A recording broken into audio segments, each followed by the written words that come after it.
Hello students, I am Leena Rathi. Hope you have watched our previous video in which we learned about Biot-Savart's law. आज के video में हम इस law के application के बारे में सीखेंगे और हम एक नए लॉ के बारे में भी सीखेंगे। जैसा कि आप लोग जानते हैं कि हमारे कीस्टोन की एक प्रथा है, कोई भी नया टॉपिक शुरू करने से पहले हम अपना पुराना टॉपिक ज़रूर रिवाइज करते हैं। तो चलिए देखते हैं हमने बायो-सावर्ट्स लॉ में क्या सीखा था। बायो-सावर्ट्स लॉ में हमने एक स्मॉल करंट कैरिंग एलिमेंट जिसका लेंथ होता था dl, उसकी वजह से मैग्नेटिक फील्ड निकालना सीखा था एक पॉइंट P पे जो इससे r डिस्टेंस दूर हो, such that the conductor is carrying current I। ये मैग्नेटिक फील्ड का formula was given by dB directly proportional to I, dB directly proportional to dl, dB directly proportional to sin theta and dB is inversely proportional to r square। इसमें I represents current, dl represents length of current element, sin theta में theta is the angle between dl vector and r vector and dB is inversely proportional to r square में r is the distance between dl and r। So dB is directly proportional to I dl sin theta upon r square। जैसे ही हम proportionality sign हटाते हैं एक constant introduce होता है जिसको हम डिनोट करते हैं म्यू नॉट अपॉन 4 से। इसमें हम म्यू नॉट को नाम देते हैं परमिएबिलिटी ऑफ फ्री स्पेस। इसको मैग्नेटिक कांस्टेंट भी बोलते हैं कुछ लोग।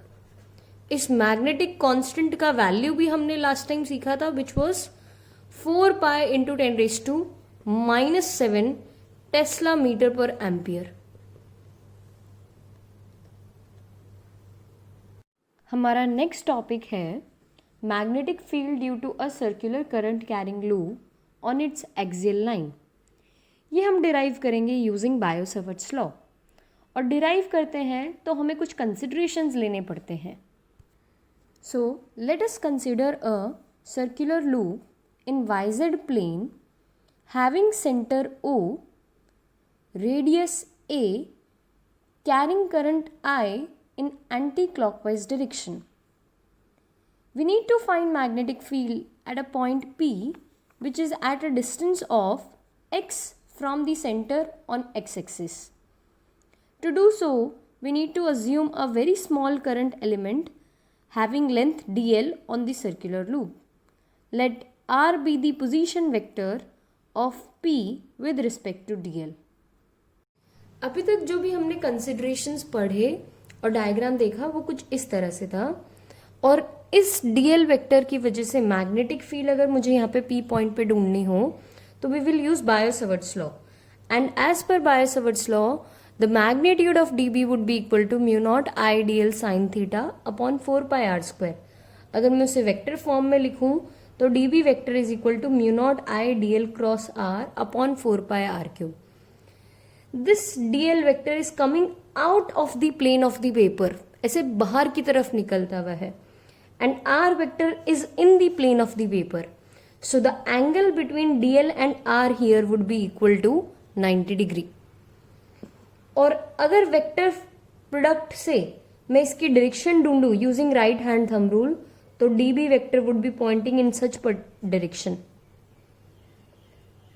इस dB वेक्टर के हम अल्टीमेटली दो कंपोनेंट्स कर देंगे dBx and dBy, one along x axis and one along y axis.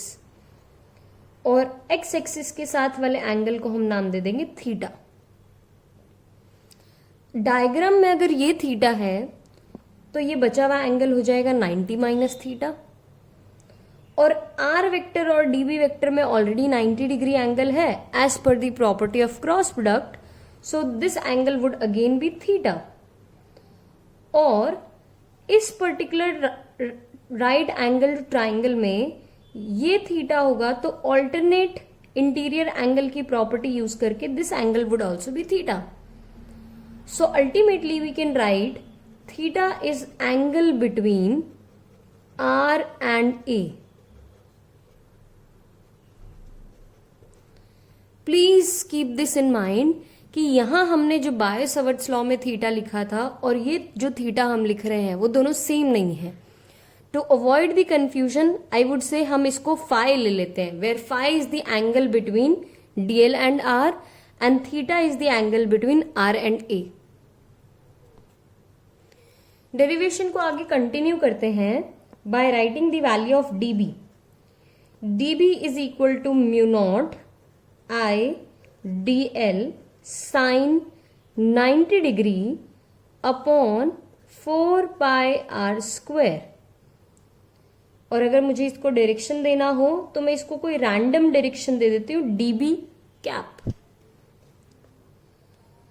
DB vector would be equal to mu naught I d l upon 4 pi r square dB cap.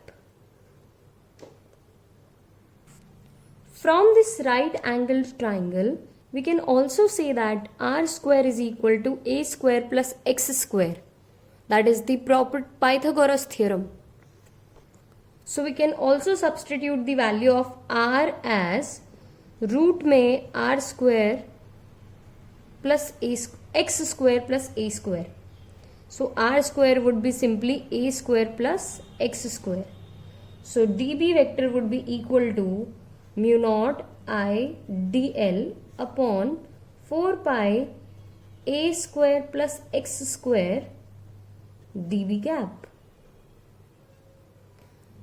Now to find the complete magnetic field we need to integrate this dB vector, and to integrate dB vector we need to resolve it into its components, that would be db cos theta and db sin theta. db cos theta is nothing but dbx, theta holding component को हम नाम देते हैं db cos theta, and this is acting along x axis, so direction would be I cap, plus integration of db sin theta. db sin theta is nothing but dby, and इसका direction बन जाएगा j cap.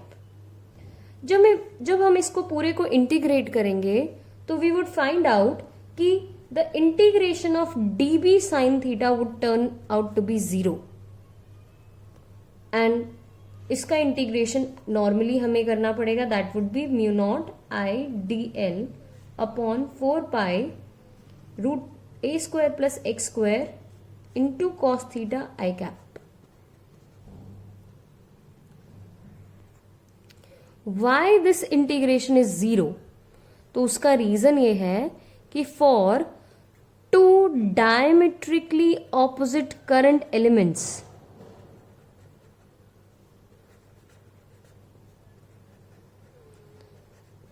अगर हम उनके db sin theta को observe करेंगे तो they would be equal in magnitude and opposite in direction.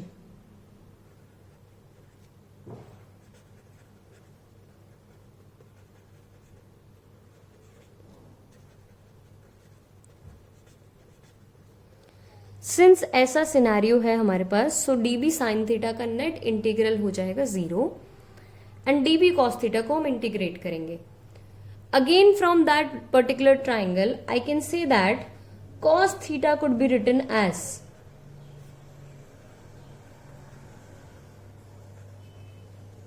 a upon r. Substituting the value of r here, we would get mu naught I dl a upon 4 pi a square plus x square raised to 3 by 2 I cap, because r is a square plus x square raised to half, so अगर base same हो तो power add हो जाएंगे हमारे. और integrating it, integration में mu not constant integration से बाहर, 4 पाई कॉन्स्टेंट इंटीग्रेशन से बाहर, I a upon a square plus x square raise to 3 by 2, ये सब कॉन्स्टेंट इंटीग्रेशन से बाहर. इंटीग्रेशन रहेगा डीएल का, स्मॉल करंट एलिमेंट का, for the complete loop. For the complete loop DL का इंटीग्रेशन हो जाएगा 2 पाई ए.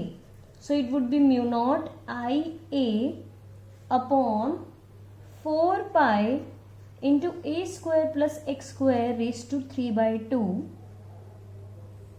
into 2 pi a I cap. तो यहाँ से 2 पाई से 4 पाई कैंसिल होके 2 बचेगा.